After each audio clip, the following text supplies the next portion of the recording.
Hi, and welcome back to The Secret Life of Parkinson's. I'm Jessica Krauser. And I'm Brian Baker. And we have with us Roz Parrish today. Thanks for having me. How are you? I'm good. How about you? Good. Good. Those of you who have not been to our channel yet, we do have a few episodes with Roz, talking to her about her entire DBS journey from before you did it, right? We talked to you. Correct. And then after your surgeries and Right. after, I think, another surgery. So we Right. had a lot of updates, and we're excited to get more of a feel because you've been, how long now? It was March of 2022. 2022. Okay. So it's been a year. It's been like, 16 months? Okay. Yeah. So we wanted to get an update from you. Great. But more specifically, I think they're just so that we don't just open up a whole can of worms. I know Brian and I had just like some more specific questions as Okay. it relates to your update. So do you want to? No, I don't know if I have any specific questions yet. I mean, I know Roz has faced challenges that myself and other people have not. So I'm not sure if you can. Yeah, I can add to that. Okay. Okay, so I had my surgeries, and the first one was March 7th of 2022. And the second one was April 6th, and then I had the battery put in on April 14th. And my experience at first was awesome. When they put in my leads, we chased my tremor is really what we were going after, along with rigidity. But the tremor right before I even got out of the hospital, it was awesome. I mean, it was just non-existent, pretty much on my right side. My left side, I still was having some effects. So things went along rather smoothly. Programming got turned on May 26th. And the day that the programming got turned on, again, I just experienced, I didn't have any, I don't really want to call it bad side effects, but, I was sailing along pretty well. And then in the past probably 4 or 5 months, I have developed a lot of rigidity in my legs. And that makes it very difficult to walk. He would watch me walk, and my gait is totally affected. And it's just a real puzzle because it doesn't happen in the mornings. I'm great. In the afternoons at 2:30, it's like clockwork. It starts right when I take a medication. So it's been a little frustrating. You do still take medication? Yeah. I was on 9 pills before I had the surgery. I got down to 3, and I'm still not on that many. They've increased it by 1. So I'm taking 4 Cinemet carbidopa. And I take a half a pramipexole at first thing in the morning, and that's all I take.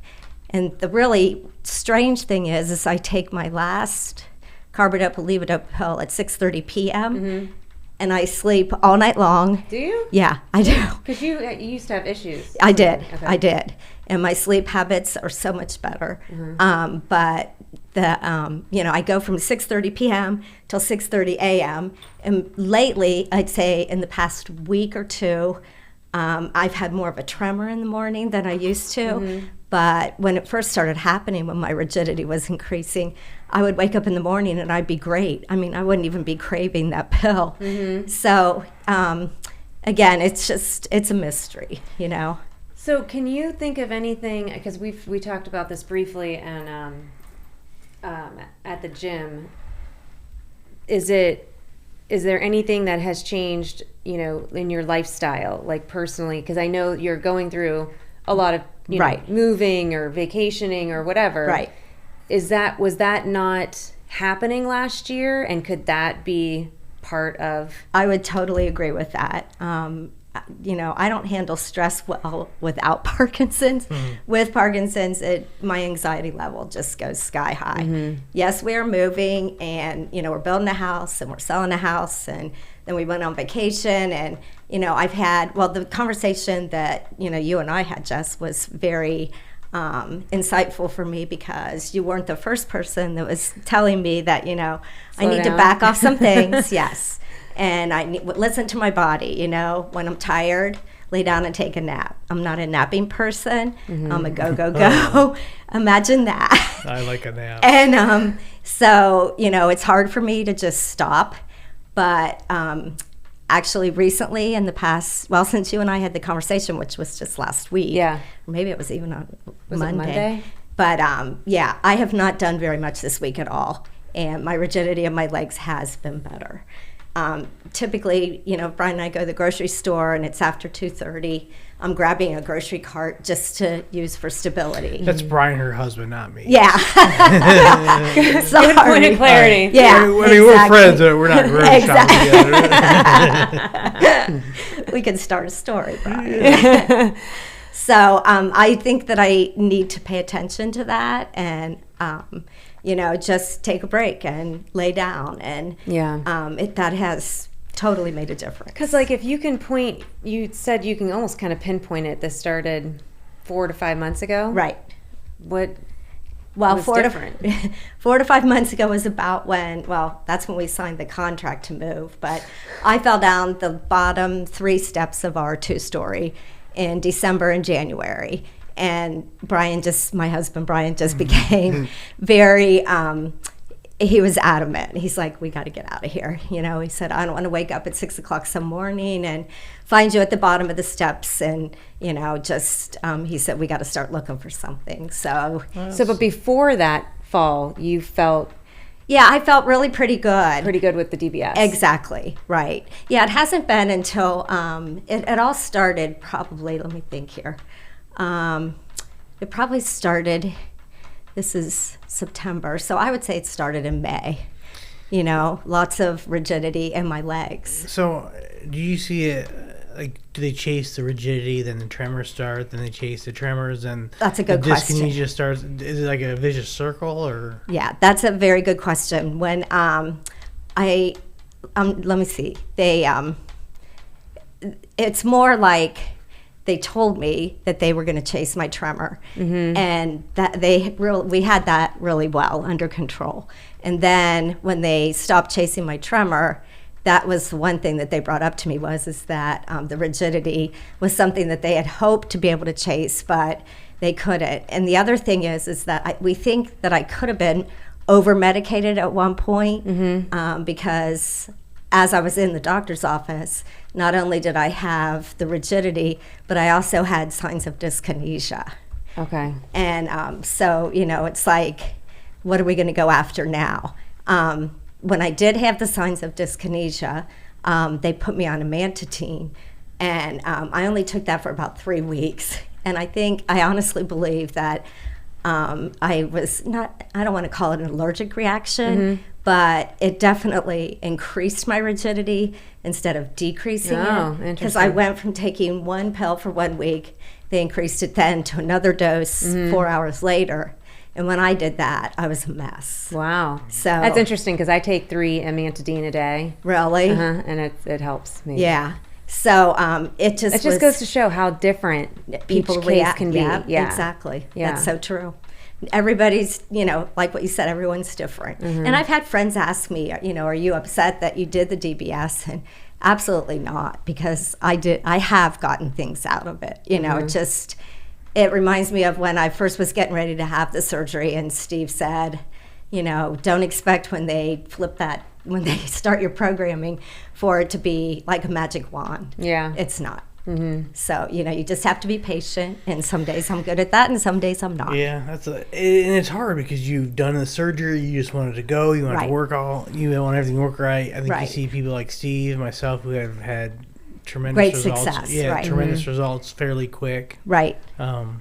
And that's part of the reason I wanted to bring you back on, just so people get to see the other side of it. Sometimes some of the challenges that you face. Right. And some of my friends that don't have PD, they've been with me when it's amazing how that rigidity can come on. Yeah, so quickly. I could be fine, and then all of a sudden, I'm trying to walk, and my leg just gets so tight, and it's like I feel like it's a rubber band that's But again, stretched. let me ask you: when you feel like you're fine 1 minute and rigid the next, right? Are you by yourself, like walking, or are you now with somebody, or like? Pretty much with someone. Only because I used to be a 5K runner, and I walked all the time, and I haven't walked probably, the most I probably walked is a mile, and since this all started happening, which I think it's been longer than May. It's probably been about 5 months. Because, and the reason I ask that is, it's the simplest things that I think we don't realize what can trigger certain. Oh, sorry. I don't know why I said sorry to the microphone. Sorry, I touched it. Like I was giving a presentation earlier this week, and I was standing, behind a podium. So a lot of people, they couldn't see me, but Sure. I was tremoring like crazy. So I was like, holding on so I can steady my hands. But my entire body was so stiff. And all it was is I just moved it from talking to somebody one-on-one to then talking in front of a group. Right. And like and I was so sore the next day. Right. From how stiff I was. Right. So it's just, I'm just curious, and I think it's just interesting for anybody to take note and, journal, like even the things that you wouldn't imagine. Right. Again, not that walking with a friend causes you stress. No, but it's just... Ginger actually even said this too with when she has freezing of gait. She's like, it's really any emotion that she feels. Yeah. Like if she gets anxious or scared or angry or whatever, she's like, I can freeze up. Right. So it's like, so do we not feel anything? Like I know. Well, I'm okay with that. Emotions, I'm discovering, play a huge part in the rigidity and any of the symptoms, really. Just sitting here at the beginning, I was, tremoring, not horribly, but, when I get in front of a group or I'm nervous or, it pops up even more. But it's funny because I do want to point out again, it's like, it's not, I know you're not nervous to talk to me and Brian. Right. And it's like, and Dave Colby said it really good when we interviewed him last year. It's an underlying stress that your body goes through. Exactly. That normally before Parkinson's, we never visibly showed that. Like whatever happening in our body would cover that up. Right. But now it's out there for the world to see through our external symptoms. But have you guys gotten like the death grip on the steering wheel? When the you what? turn, Yeah. Oh God, I do it every time. Exactly. See, I don't do it anymore like what I used to. I mean, I'd be like, why am I gripping the steering wheel so hard, so tight? Like physically, you cannot grip it any tighter than that. Right. So. I loved it when my daughter Kate was like, she's like, does everybody have to hold the steering wheel that tight? White knuckles. I was like, no, it's just there's snow on the ground. Right, exactly. Well, that just triggered a thought that I was going to have too. I think my rigidity sometimes too, I have to admit that I've been angry, just in the past probably 6 weeks, because I'm like, I went through all of this, and is this really what I'm going to get? And the anger, when I get, really frustrated, it just compounds the problem. It really does. And I try to pay attention to that and do some meditation. A lot of times if I do lay down and just do a breathing exercise, I can lighten it up. Yeah. And I haven't had, like when we were on the cruise, which was just, we got home the Sunday before Labor Day. While we were on the cruise, there were 2 different days that I just got so rigid in my legs. I had to hold on to the rail on the side of the boat go into our cabin or our room. And once I got in, I just had to dive into the bed because it just is so painful. And it used to be, it was just in my dominant side and my right side, but now it's both in my right and my left. And have you changed diet or anything like that? Has that? No, I've been really cautious of that as far as, I try to do the Mediterranean diet most of the time.